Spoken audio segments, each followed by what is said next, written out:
We'll get started here. This is a workshop by the town board of the town of Malta to the last phase of our workshops for our rezoning process. This afternoon, we are going to talk about a form-based code, which is the zoning for our downtown area. And I'm going to turn it over to Gloria Heisinger, senior planner. All right, I'm assuming everybody can hear me. So we've spent some time editing the form-based code document itself. 90-some 7 pages, I believe, is what this document is now. So in the spring, several workshops, we talked about some things that we were going to add to the form-based code or administratively change, changing some parcel zonage, zoning, and adding 5 parcels to the GC3. So in my summary of changes, in section 2.3, which is the downtown Malta zoning map, we are changing zoning that was PDD, Park Place PDD commercial, 5 commercial lots that front Route 9 to GC3 zone. The zoning map is has been updated. The form-based code map is in draft form, and we are updating that to reflect those 5 parcels. There's also a change from 2534 Route 9, which is next door to the town hall, from DC4, which is the downtown civic, to DX3 downtown mixed use. And all the corresponding district maps that are within the town, within the form-based code, they're little on each page for each district. Those maps will also be will be updated to reflect the new zoning maps. And then stop me if you have any questions about any of the changes that we are proposing or have made to the document itself.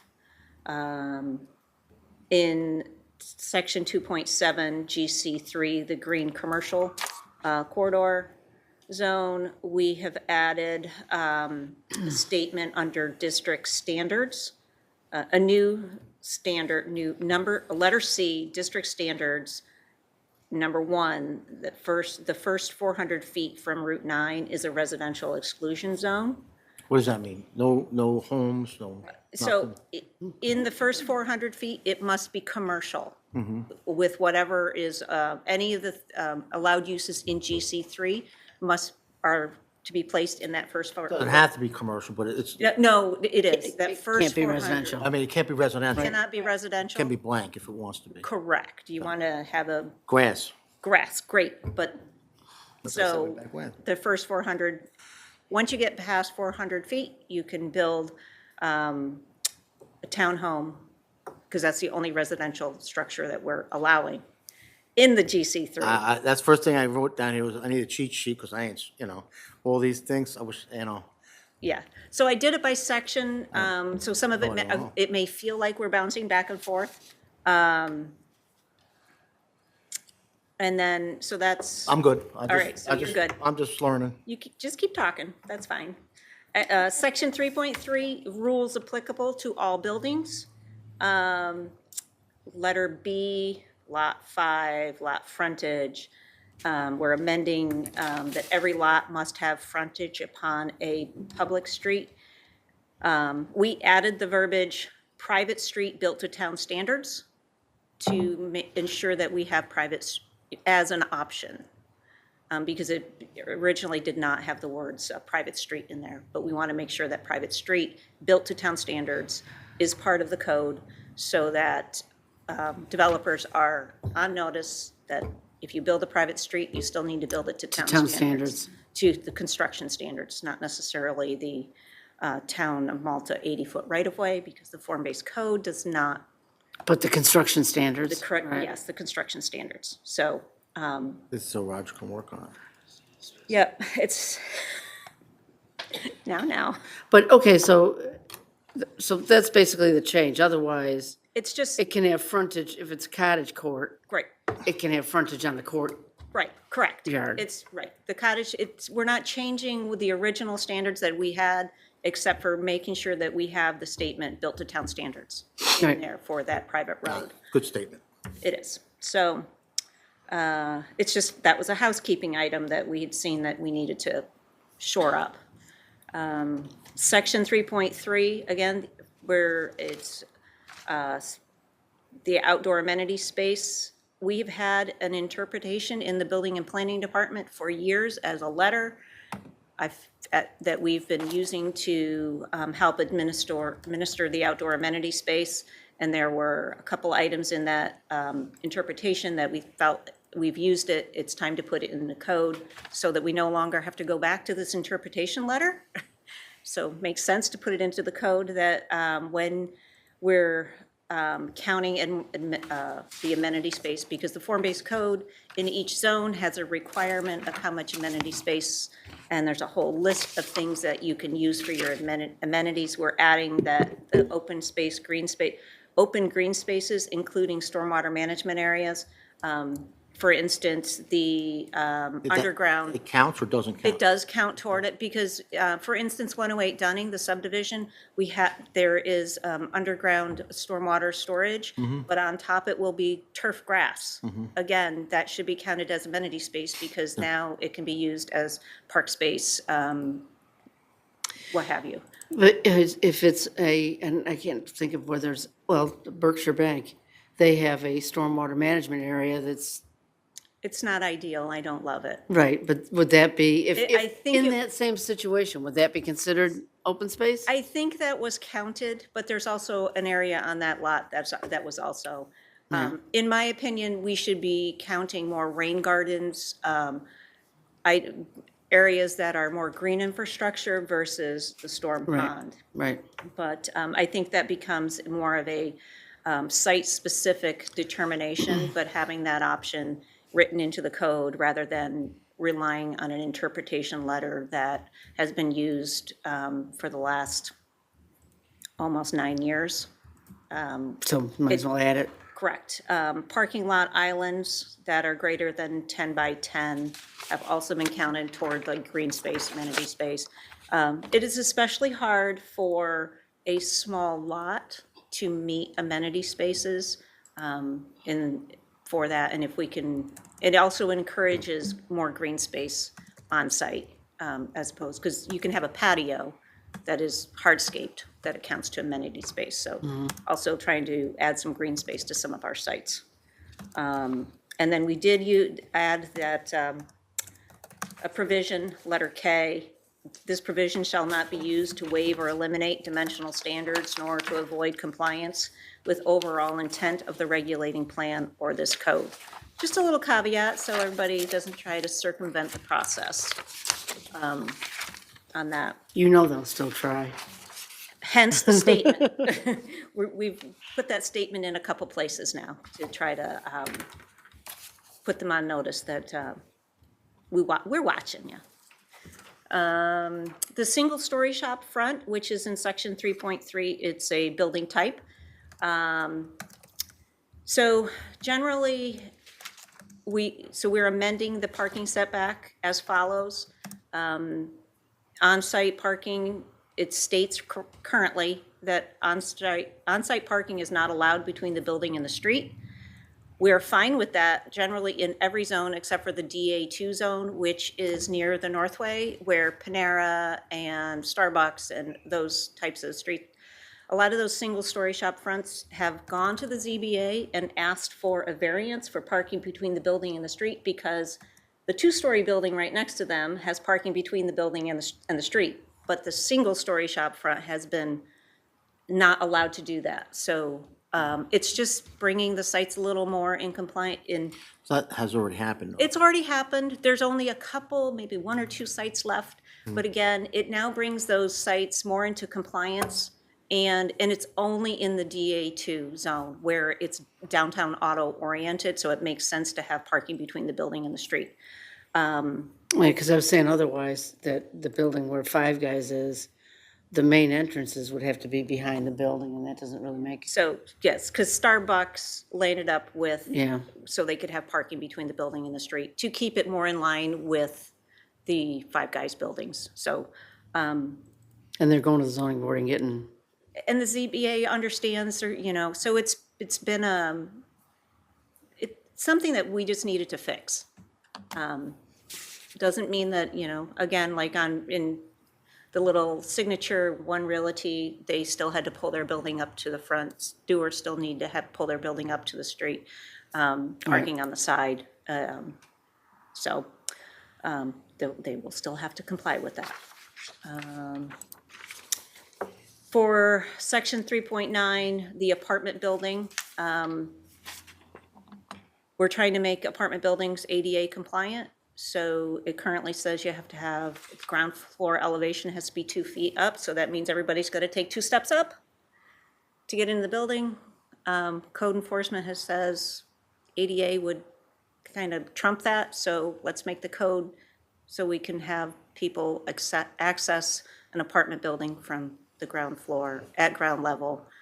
So change the code so you don't have to go get a The variance. minimum is a 1/4 inch.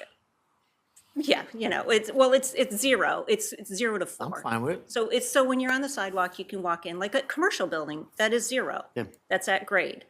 But if there's a few pieces that just don't make sense. It's only a few places get rain and have puddles. Well, you still have to have your site graded appropriately to meet the New York State Building Code. It's a matter of whether you're gonna have to climb a couple stairs to get I agree with this. Smart move for us. Yes, so. Another one. They're Another all one. winners right now. I literally have been trying to think of the least painful things to make. It's all making sense to me. It's all making sense. So the same provision is also for the townhouses. I've also done that. So if there is a builder who decides that they want to build a townhouse that is more accessible for that group of individuals that may need ADA accessible, they can do that. Or they can build that front porch with 2 steps up or 3 steps or however they want to do. That's also in section 3.10, townhouses. The one thing I took liberty at without having discussion with my colleagues before I put it in there was, I thought about this townhouse situation and how we're looking to get more green space with some of our single-family townhomes. So the build-to zone, the requirement is 70%. Reducing that down to 60% of having, so that you can have more green space along between the buildings rather than having the street filled up with 70% of the building. I think that's going to help with the townhomes. So again, you've got single-family residents living in that. Hopefully, we can have a little more space between some of those yeah, buildings. so you just added 10%. I just took. reduced 10%. Reduced so they can have, so there's just a little bit more opportunity for some green space between the buildings. Or maybe not as many buildings. That would be the other opportunity, right? Now you're talking. All right, and again, allowing, we're pulling out the statement of on-site parking not allowed between the building and the street, because every townhome has been going to the ZBA because they want front-load garages. And the way it's been interpreted is that front-load garage is parking between the building and the street. So we're pulling that out so we can have normal townhomes so you can pull into the garage from the street. So this is for townhouses in every, In every zone. Yep, every zone, so you can have front-load garages, or you can have rear-load. It's however you want. It's just giving that opportunity so those duplexes and triplexes don't have to go to the ZBA. And it also reduces the amount of pavement we have to have in downtown, so you don't have to have an alley behind the townhomes to do that, to have that rear access. Detached houses, which is your regular single-family home. There were 2 lines in the detached home requirements, we're deleting lot area, rear load minimum requirement 50 or 5,000 square feet. We're also deleting the on-site parking not allowed between the building and the street. Again, single-family homes, where does everybody want their garage? Access from the street, front as you're driving by, rather than behind your house and not having a I like backyard. it on the side. Well, side load is okay, you can do that, but, we're just trying to we're trying to reduce pavement in downtown, Yeah. and giving people more green space. Because the So, example is, if you've ever been down to Ventura, there's alleys behind the street, so it's basically double the pavement double almost. pavement. It's, That was behind us over here, ain't No, it? so down here, Behind by the apartment. Stonebreak Road roundabout. yeah, It's actually not part of form-based code, but I'm circling That's- it on the map. it's Park Place, yeah. Park so- Place. Yeah, so, again, that is, it's good for the environment, it's good for the town, less roads to be maintained, et cetera. Section 4, land use. Al moved that. You gotta give it away just like that, Cynthia. Look. Are you coming to Poker join with us? you. All right, My wingman on my left. all right, nice. I'm gonna go like this to somebody. Section 4, land use, there is for parking garage. I deleted number 1, only because I don't feel like it's appropriate for the town of Malta for a parking garage. The statement states that the ground story of a parking garage must have active uses such as, but not limited to, residential, commercial, office, or civic spaces located between the parking garage and the street, not including an alley. I'm struggling with how to administer that in our small town of Malta. It might make more sense in a city, but if you look at parking garages in Saratoga, Schenectady, Albany, do they have a use on the ground floor other than a parking garage? No, No. Very few. Yeah, it's It's parking it's garage. parking garage. So I'm envisioning, so I struggled with how to ever trying to actually administer this parking garage thing. So eliminating that, it still allows you to build a parking garage in downtown if they ever needed it. I don't think we're ever gonna need it, No, but I don't wanna have to force some type of weird shop on the first floor and then I don't know if we have enough land to navigate in and out with, again, it's a design thing. I think it's another winner. Thank you. So, and then to our wonderful permitted use table. Again, we didn't do a lot to this. We've talked about the uses that we were gonna add in the spring, and I feel like at every meeting. To the residential uses, we added townhouse and senior housing as permitted under the GC3. And then there was this random DR2 column that has been in there forever, and we've never had a zone for DR2. So that was a error from the very beginning, so we deleted that. There's no reference anywhere in the form-based code. I couldn't find it. No one's been able to find it. So For the Poof. ignorant at the table like me, what is DR2? I don't know. Ah, It's a random zone that I think at some point What's that? in the draft. Yeah, you're damn right. No, this is why we need it off the table because Maybe they put it in to reserve it for I- something in the future, or? It's not even on the map. it's You not missed on it. the Yeah. map. It might have been This is in an color early code. version of a different zone, and then Cool for some outfits. reason, the table continually included it. Yeah. So we're fixing it. TR2, see ya. Yep, so bye. And So let's see, what else did we add? Oh, you added commercial uses, a couple of them, oh, yeah. just definitions mostly. Amusement facility. Yeah, amusement facility. We were thinking, for instance, like an arcade or an indoor amusement facility. We have a new definition that we're proposing in 167, so we thought maybe it made more sense to have it in downtown, to have that added. And then, because I apologize, I don't believe it's in my list of, it should have been under section 12. Hold on a second, I'll tell you. Laura, Yep, on the townhouse, yep. is it still have to be a 2-unit townhouse in the, So in the form-based code, what, the depictions that we have and it is 2 to 7 units, 2 to 10. So we are not limiting that changing that in the form-based code. Outside of the form-based code, it's limited to 2 units. In the form-based code, we're not changing that. The townhouses generally. yeah, and we'll look at the final language, but my only reason I asked is because we said as permitted under GC3, so I just didn't want there to be like a conflict, like GC3 is only 2, and then we got a picture. No, we weren't going to Or say is that for senior housing? senior, so townhouses are, whatever the townhouse definition in form-based code is, would be allowed in GC3. We're not distinguishing between 2 units or the maximum units in one building Okay.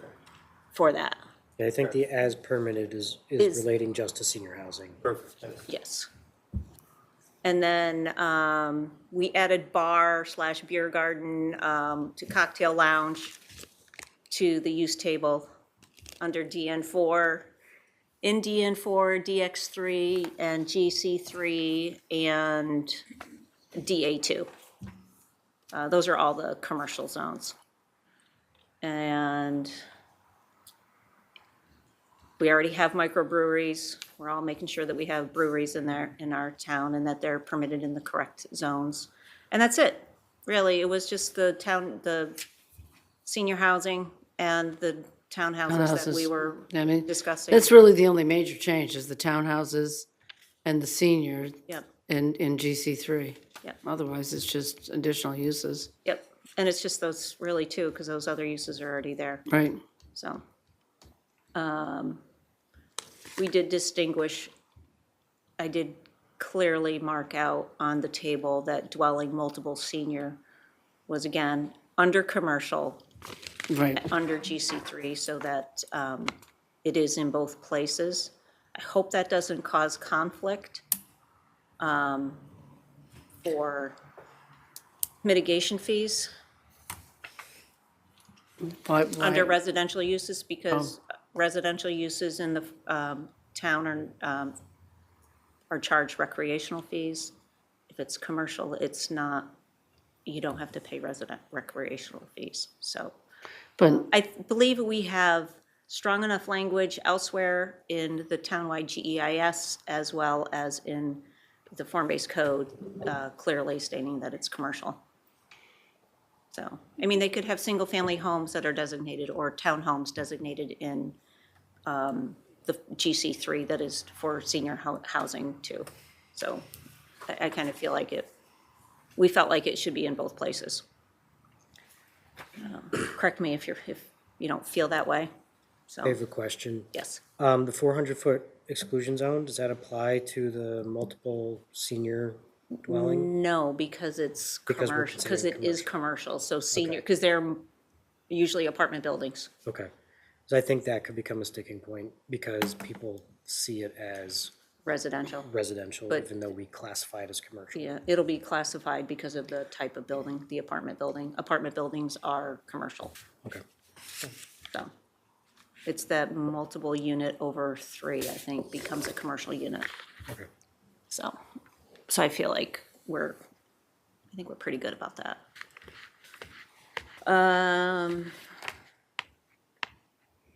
Where did we? And then we skipped over to signs. There was a lot of, section 5 sites, we had no changes to. Sandwich board signs, what's that, Oh, it's. like the one that's blown down out front. out front? Yeah, we don't typically, the sandwich boards that we used to have were pretty big. What we have in form-based code now are called sidewalk signs. They're a little bit smaller, and we specifically call them sidewalk signs.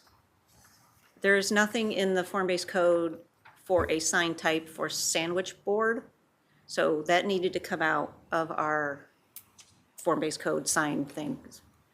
We don't even use them anymore. You went out front, Well, that's more of a sidewalk sign because we're in the form-based code.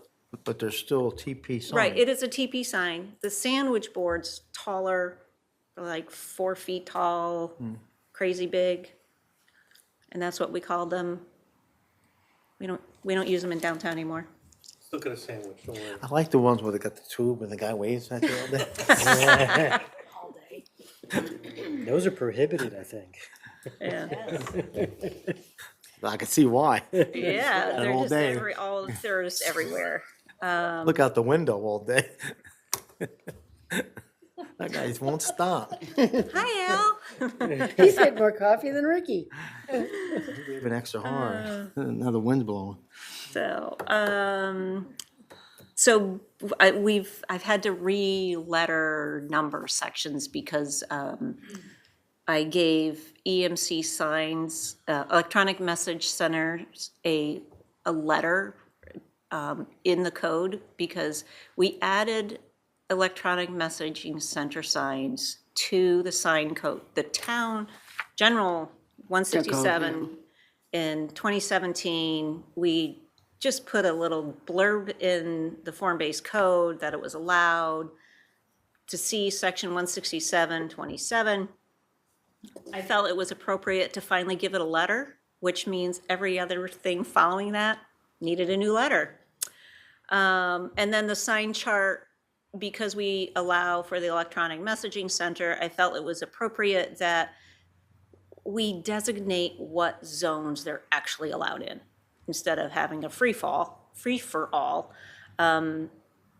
We talked about it, we felt that Route 9 and 67 or Dunning Street were the only really appropriate places to place electronic messaging signs. Therefore, we have the zones DC4, DX3, GC3, and DA2. That basically just takes care of Dunning Street, exit 12 area, GC3, which is Route 9, DX3 is Route 9, and DC4, which is the civic zone here at the town hall. Try to keep it to a minimum, and then I also restricted with how much sign you can have. 30 square feet, which is the same size sign. There are specific design requirements to construct in 167 for an EMC sign. But the overall allotted sign for the electronic messaging center is in form-based code is restricted to 30 square feet. For the whole sign, For or the electronic where message. where the electronic piece is, like where our new sign is, it's, Is that 30? I don't know, but it's more of, I looked at the other sign sizes that we have in here. A double column sign is 30 square feet. A monument sign is 36 square feet. So some of the monument signs, I felt like 30 square feet was pretty fair. Big enough to have the electronics and to see it and not have people straining to see the sign, but also not having a giant one like, because I believe the one at Sitwell Plaza is bigger than 30 square feet. I don't know if we need one that big anymore. Anyway, Can you tell me what some of the issues are with signs, with electronic signs? And as far as living with them?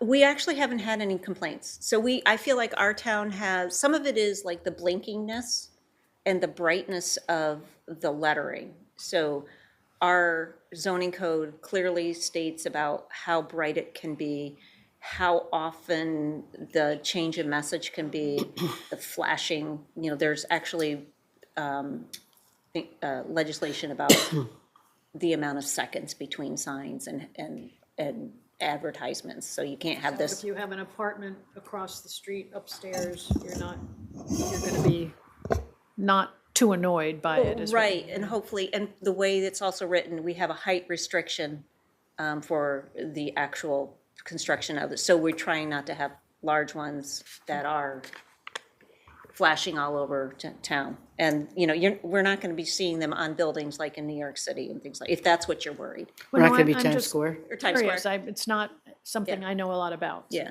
so generally, I mean, we don't have too many in town. The EMS community wanted them very badly. The town of Malta wanted them, but since we have this sign code, you know, I just want to make sure that whatever we're allowing, we have some control over how big it can be. No Jumbotron, right? No, we don't want any of those, and again, it refers everybody back to 167 for the design standards. Right. So we have So that between, they're consistent. they're pretty consistent. Thank you. And I know that we, What's that? Is that still a winner? Right now, they're all winners. yeah, I don't it's, see a loser yet. we're just cleaning it up, making it easier for the next planning staff member to, It's a lot easier, because, you know, so. In 20 years. of course, the people are around. I won't last that long. And then we have a horrible double columns graphic from 2017 that we need to replace. We're working on, B&L's gonna help us make a new graphic that actually looks like what we have in our current, for other signs, so that is coming. Hopefully it'll be better than what we had in the book. It's the last slide. So keep going. Yep, Yeah, Excuse me. there it is. That's a double column right there? yeah, so the law offices of Lemire, Johnson, and Higgins, This used to be Yeah. a different image. a hand-drawn, I don't know if I, Page was it? it's like 68 or 74. 74. So this is what it looks like, Al, in the book. It's not very professional. This needs to be fixed. So we want something that looks like that. Uh-huh. So it's just, you know, I'm getting picky. We're cleaning it up. Eye of the beholder. Right, And you're beholding it, right? to a higher standard. There you go. That's another winner. So in addition to the graphics, the double column sign, we are allowing, adding that they can internally light a double column sign because they're currently only allowed to be externally lit, Right. which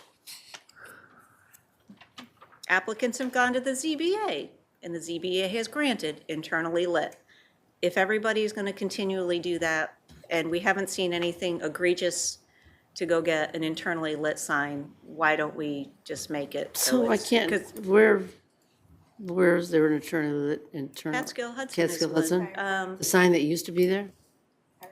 The chiropractor, Malta Chiropractic, there's a couple others, The Malta Center. Malta Center right here, Yep. internally Oh, lit. Oh, Taco really? Bell. Hmm. So other signs are allowed to be internally lit. Yep. Why this one isn't made 0 sense. And this one specifically has the light pointing up. Up. Which is what we're trying to. To avoid, yeah. None of it is good. So we're righting the ship on that one. I think that covers signs. And then in section 6, streets, we made, in general provisions, applicability was amended to clarify guidelines for requirements of street dimensions and New York State Uniform Fire Prevention and Building Code. That was a couple paragraphs. We had our town engineer, Sean Doty, help us write that a while ago.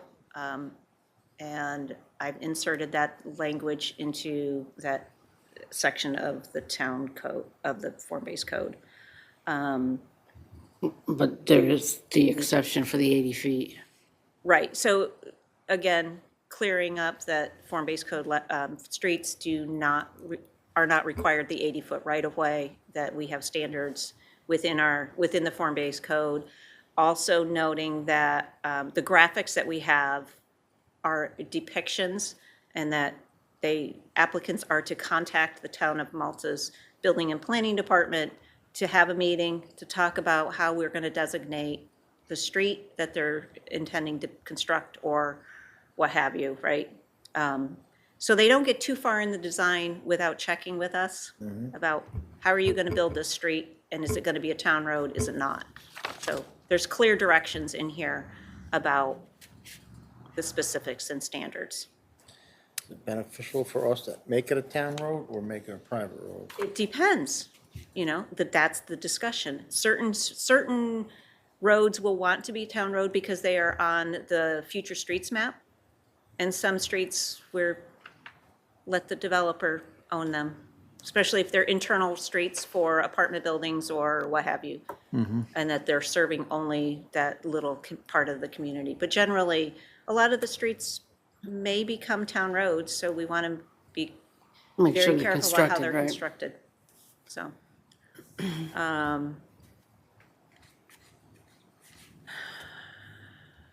Then there was just, a tree planting issue with the form-based code. Not always is a street tree applicable or ideal, but maybe some other type of landscaping might be. So instead of, we took out a word trees, we replaced it with landscaping. So we could have a little bit of leeway on, because if there's power lines or utilities, instead of saying, oh, this is a field change, or, the engineer can say, it's just easier to administer if we have a language that's a little more broad.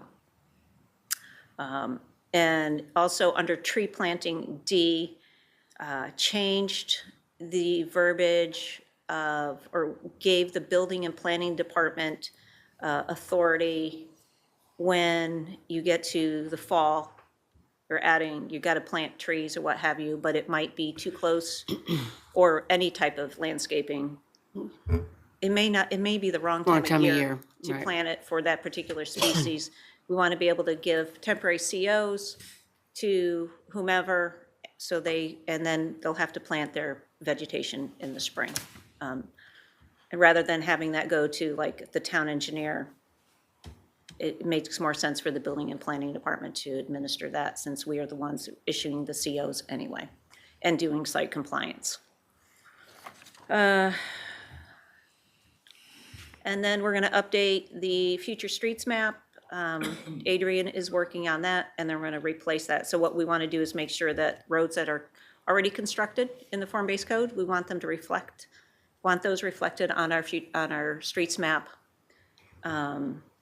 And we straightened out, I think we straightened out one little area a little bit, maybe, over in Malta You're Commons. doing a laydown which is compliant to our form-based code? Is that what you're doing? When you say you're doing, This map here, oops, Yeah, this map. is not complete. Yeah, so the future streets map within the code Some- doesn't, yeah, Some of we built them already. Right. Some are already So they're built. not- They gotta be updated for Yeah. what's built, and then. I spent a lot of time looking at it going, Like, and then I realized that so it's- in, called an update? in 12 years, we've actually constructed some streets, and we Yeah. want to make sure that those constructed streets are reflected on the map. Got it. I do have a preview if you want me to put that up. It's Sure. not finished. Yeah, but go I can ahead. Put that up. Just give me a second. That'd be great. so we're comparing it against this map. Yeah, I think the only real difference is that one area Floria said, and then some of the pedestrian,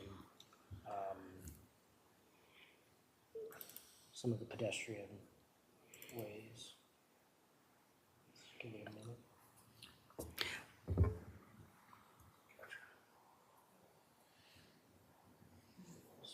Yep. The dotted line is what we got to update? Proposed. Those are proposed. Yep. But you've got already part of Kendall Way on your new map, the part that DeGraff Bloom is doing, and the CVS part? Can you increase that size instead of 50? Yeah. There we go. Now we're dealing. Cooking with oil. Yeah. And you see the little bit of dotted that needs to be completed for Kendall. Yep. So that'll just, it helps with Oh, yeah, Went okay. too far. It went white. Yeah. Let's try that again. That's good. Yeah, and then the green, the dotted green is just the pedestrian, proposed pedestrian paths that we, because the one that we had didn't make sense anymore. No, yeah. There's some weird pedestrian bike paths that went to nowhere. And so these, I feel these are a little more, So on the east side of 9, across the street, behind the well, that's where there's gonna be a road back there? Is that what you're saying? Yeah, sort of. Which one are you looking at? He's looking at behind Ellsworth, Ellsworth. not, so from the corner, like this is the Constantine property. Yep. So it's proposed to go all the way back around there. Isn't Yes. that like all woods? That section has some woods right there, but then once you cross into the Ellsworth property, that's all pavement. These are those townhouses right here that that are built now. You can see them on there, so yeah, it's a proposed road to go. Basically, back The there, back, come out. yeah. Come out looking at on the back trouble on Route area. 9, You yeah, know, it's trouble, yeah. but that's why I asked. but if we don't have it on a map, it's No, hard I'm to agreeing, know. I'm just, But that is not a change. Sometimes if we do have it on a map, it's a problem. Yeah. It's, Right. Yeah. It now was it's- adopted, yeah. And just don't want no surprises it out there. to the left a little bit. Did you? Lampoon. Yeah, because East makes of more, 9. remember we talked, it makes more sense to go The on the black- property line as the opposed to black back behind into the Ellsworth. property and then it's farther away Pick up from the little woods neighborhood. back there, bumping up against, you know. You know what I'm saying? I mean, this one, right? Correct. Right, and so that's the Constantine property. So this is Constantine, this is 108 Dunning, this is already. So Constantine's gonna go looping up and around, I thought that was all like, So this is not new, this was already thought about in 2013. Right, uh-huh. So, I think we just moved it to the property line. Hugs that property line a little better, Yeah. so. That's not new. I'm not saying it's right or wrong, I'm just discussing it, cause I know that's a tricky area. Well, I just want to be aware that that is not new, that it's been proposed before. I mean, nothing on there is new. Nothing is new. Updating the roads that have actually been Just built. colors. I understand, nothing is new. Oh, yeah, because this road's been constructed. I'm just telling you what the hot spots are. I know, well, and I'm just trying to think, well, this isn't new. But I know it's not new. My plus one time to leave. Tonight, everybody talks into the microphone. Lauren? Yes. Well, we're still on streets. I know it's addressed in the code, but it was a question about waiver of some of the requirements within the streets for, you know, bike facilities or trees or plantings or other, I don't want to call them streetscapes or amenities, that it can be waived by the town engineer. If there's a circumstance where a project's been approved and there's been a change, is there a mechanism in which those type of things can be waived or altered without, you know, planning board or other review? In other words, you know. For things- example, Yeah, like during construction? during construction or even post-construction, you know, where it's approved with requirements, but you could have, when the next door gets built and they have a whole bike rack and facility and now we're, you know, showing on these maps when you look at them. I'm just thinking of, or a couple of spots need to be waived because, you know, things have changed. And I know there's a provision in there that says, that section 2 about unless an alternative is approved by the town engineer. You know, that would be, at the time of development, you know, there could be a waiver, it seems to me. But what I'm saying is, the streets aren't always built at the same time as Correct. we're talking about. So you have a plan that's approved with a vision, to have these things in there. Not saying changing the location of the street, but what's within that street. You know, is there an administrative ability for it to be amended after the fact, or does that require some other? So somewhere in the code, the building, so minor project amendments that say it is a bike rack, or if it's something minor, the building and planning coordinator has the authority to make some changes without having to go back through full review.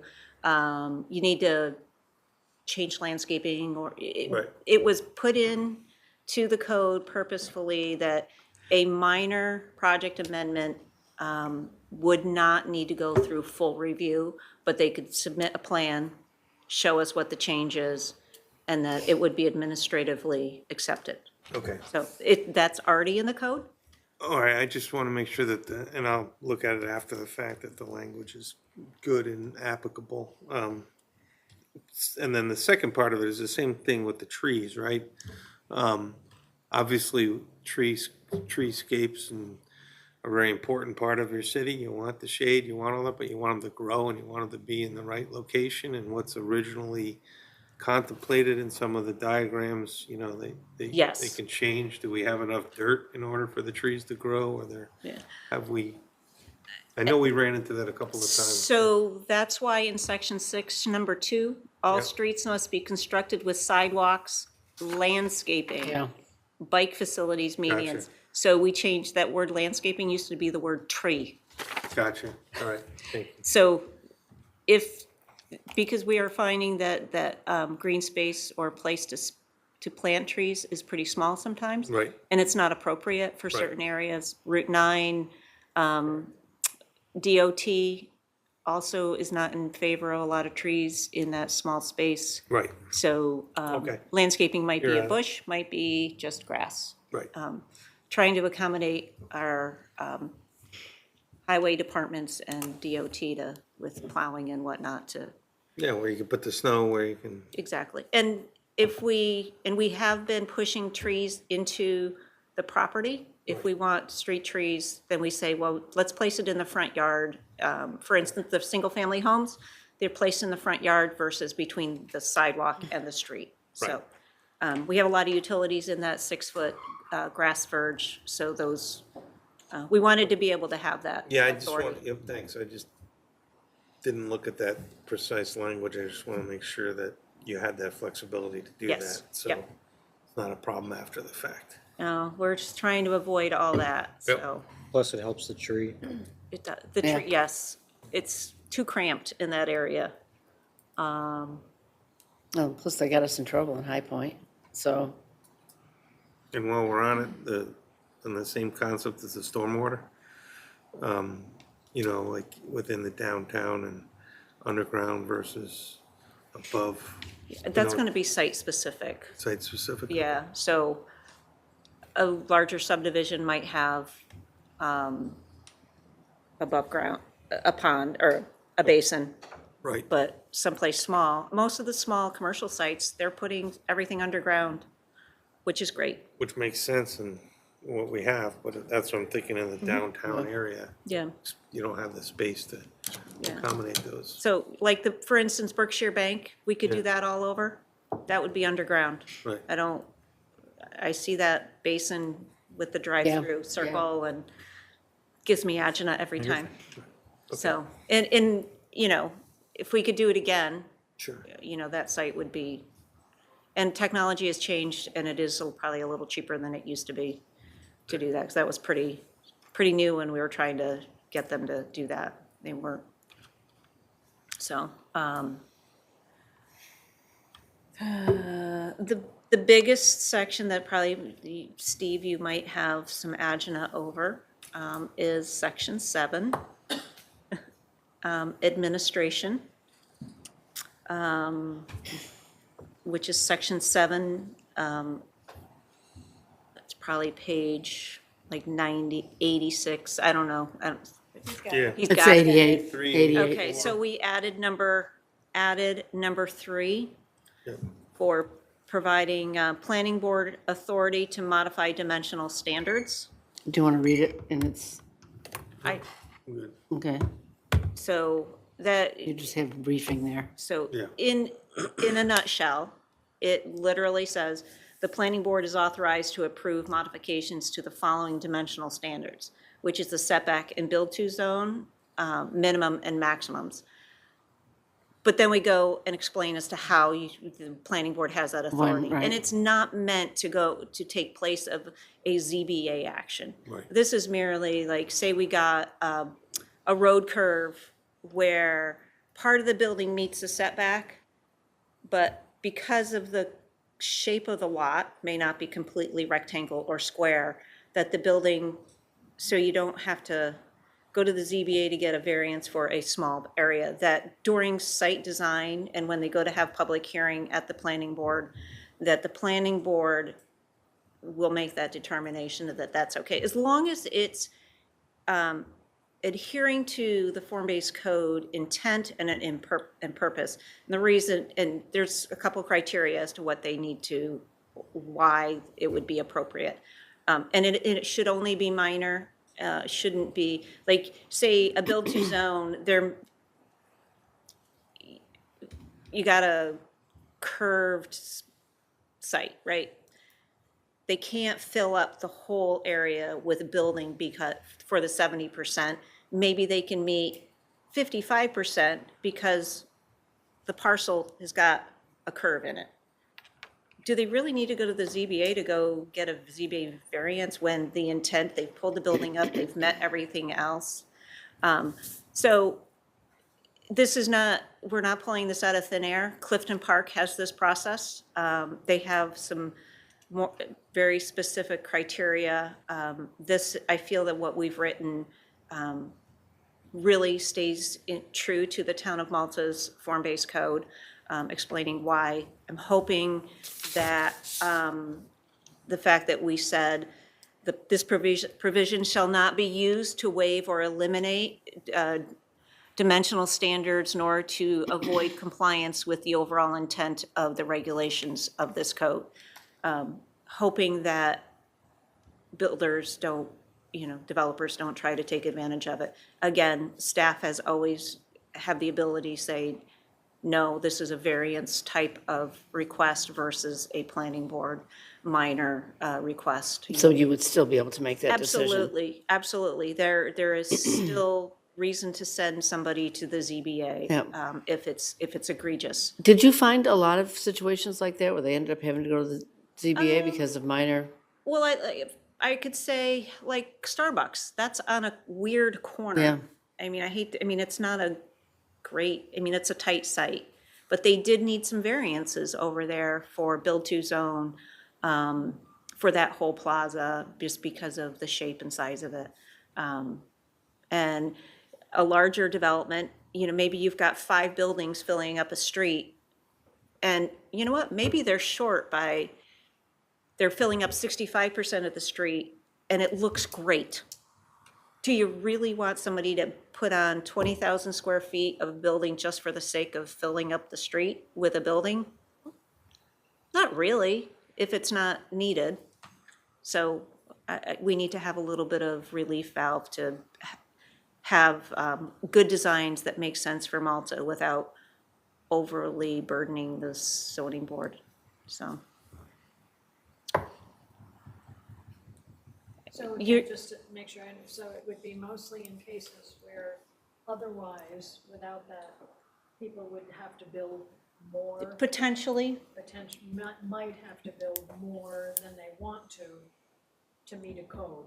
or they have to, go to the ZBA to seek a Right. variance for just because of the curvature, And it's The- mostly odd shaped. it's Yeah, typically, it's not for a building, you're building, it's supposed to be 5-foot setback, and we're gonna make it 4 or, for the whole building. on- or, on state line. or because, we're saying somewhere between, it's gonna be placed between 10 and 20 feet away from the road, and they wanna put it back at 50, oh no, you're going to the ZBA. Yeah, okay. So that is not, like, if you've got, maybe part of the building is in that build-to zone, and maybe like a foot or two, just because of the shape of the road, doesn't meet it, are they still meeting the intent of the form-based code? It's merely, I don't think we'll use it very often, but there's been a couple times, I feel like Salvatore Dental would have been a good example. They ended up going to get a ZBA variance because there's a strip of green that is parade ground, and then the shape of their building and the shape of the road, they had to go get a variance for a corner. And it was like a couple feet or inches. Didn't make sense. So that would be a variance an opportunity for the planning board to pass a resolution we'll have to have some good language come up. Right, and the planning board would do this, so it would just do it as, and it would be covered as part of their normal application fees?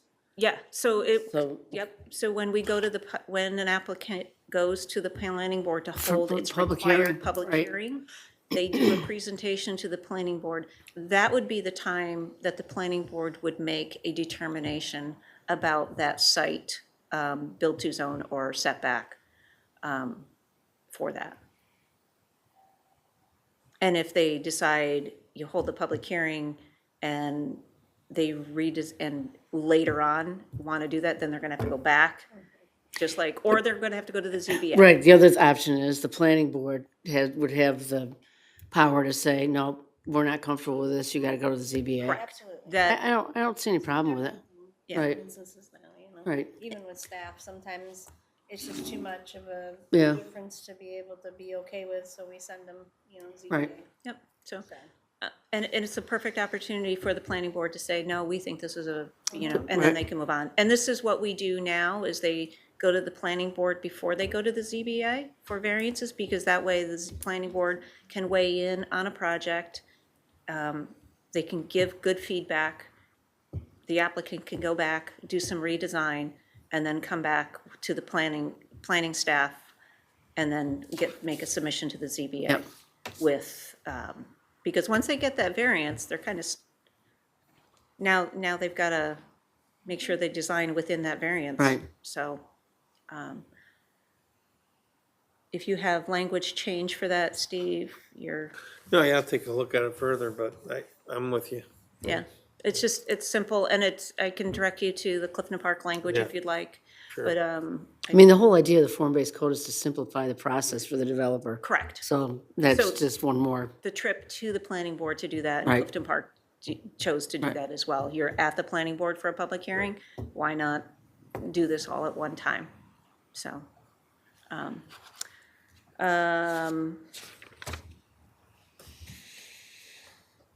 we cleaned up section 8, which is definitions, because we had definitions in form-based code, we had definitions in 167. Since we're updating 167 definitions, there is no reason to have the addendum that we have in form-based code of all the many 167 definitions. Yep. We don't need definitions in 2-3 different places. I did keep quite some definitions in this document that I felt were important for administering form-based code. There are some duplications that are in 167 and in this, but I feel the terms that are defined in 8.2 are needed to administer form-based code. So then so these are just additional definitions? yeah, they're, Or, right, 8.2 is defined terms. The first paragraph states basically all the definitions are in 167-2. yep, But then here's a few that we use, like active use. So there's verbiage within the form-based code that has the words active use. We need to define that in our form-based code to be careful about how it does. It may not make sense in 167 because might not have the same exact, so, we wanted to be sure that like the word addition, attic, and then boutique hotel, we could probably pull that out of form-based code as long as it's in 167. I left it in there because I wasn't sure if that was defined. I actually don't remember seeing it. So if it's not, if we 167. could put it in 167. Right. With, because it says a boutique hotel means a facility that contains up to 10 rooms for overnight guests. And then we define hotel as a facility that contains more than 10 rooms for overnight guests. So I don't know what our hotel definition is right offhand in 167. But because we have that boutique, which is 10 rooms, we had to define hotel as more than 10. So, and then the dwelling multifamily is in there clearly, so we can make sure that everybody knows that a multifamily dwelling is a building containing 3 or more dwelling units, Not two? not 2. Because 2 units would be considered single-family townhomes. So, amongst a few other, like improved site area, protected district, that's clearly talked about in the form-based code. Added the definition of residential exclusion zone, because we talk about that in GC3. And then the word restaurant. In our use table, we have school, K through 12 in parens. It's basically the same definition as what's in 167, but because we call it out K through 12, thought it'd be appropriate to have that defined in here. Again, we define shade tree, understory tree, upper story, few administrative pieces that are frequently addressed in the form-based code as developers and designers are trying to design their sites. So that's all I have. So it's administrative. Yep. On the definitions, I know you covered it within the fees, that, you know, the commercial is 3. You know, is it clear either in 167 or here that, you know, multifamily dwelling is considered commercial? Is it just for the fees, or is it for other standards, you know? So we run into that. As Al pointed out, people think, oh, it's residential because it's apartments, or it's residential because it's 3 units.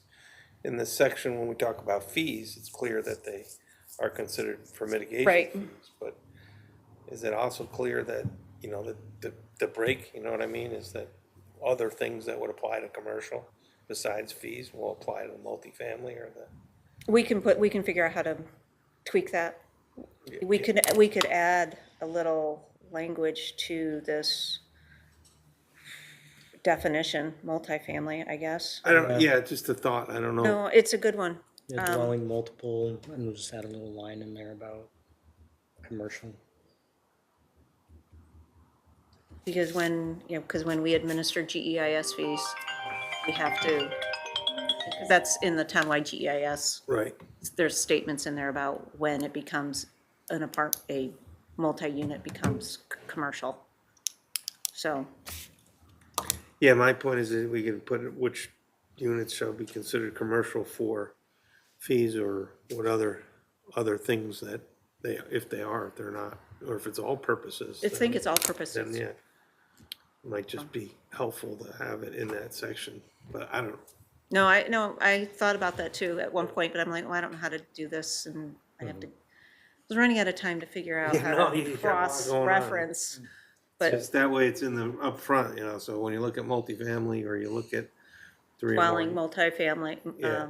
so we'll look at the Yeah. multiple dwelling definitions, and how the townwide GEIS addresses it. We want it to Just, be, but, we need the same language Yeah. somehow. Which this is nice because it's giving us an opportunity to actually do that, Yes, to make sure that all the language is the All the same. time and in the everything. world.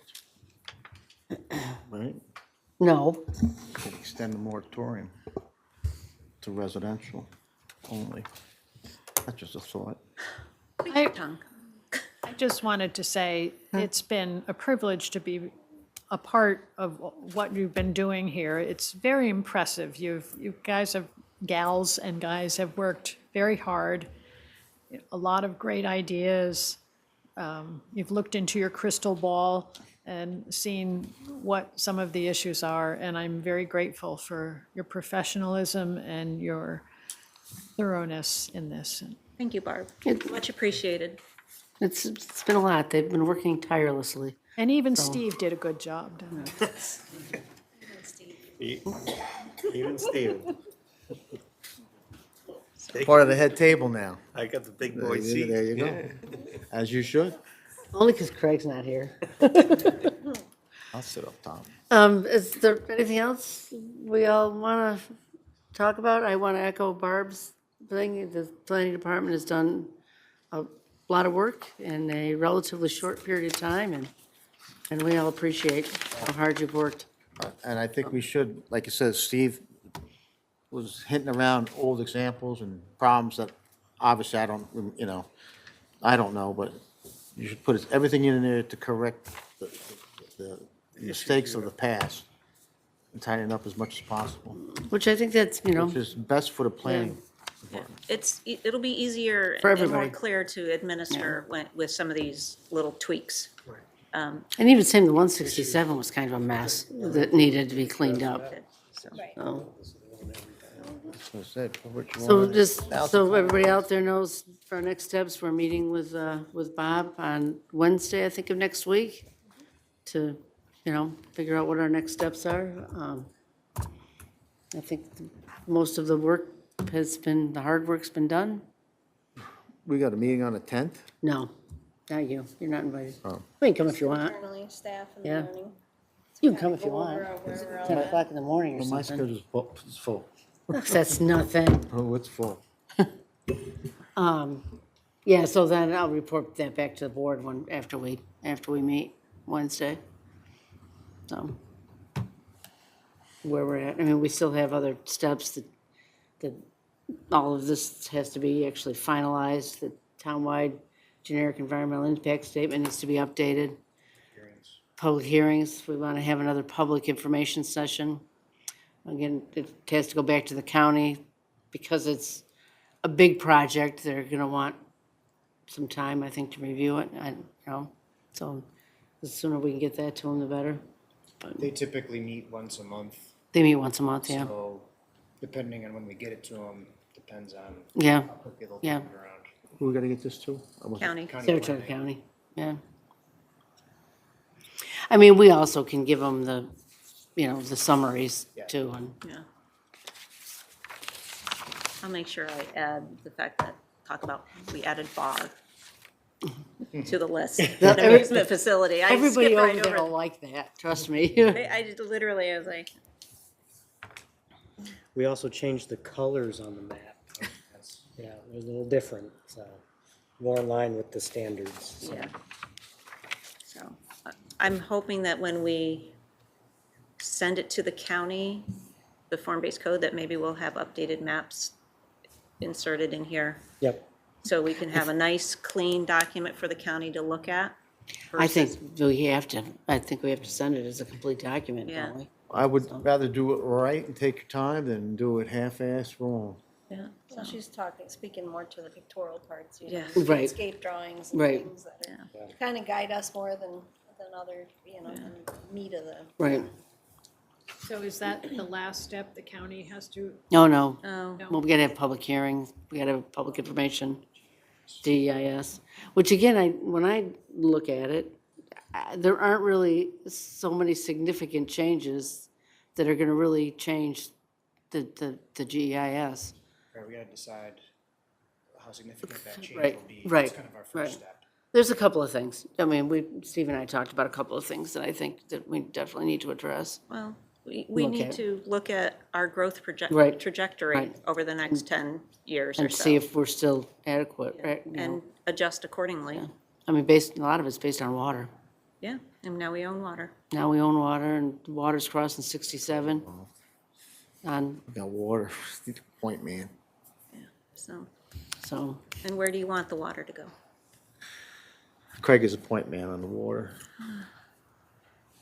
No comment. good, he could come in here and deal with the water He department. knows more than any of us, right? He's my choice. I've learned an awful lot about water in my short tenure here, so, More than I ever thought I'd know. All right, thanks, everybody. See you Wednesday, and see you guys tomorrow. Did you see the exclamation points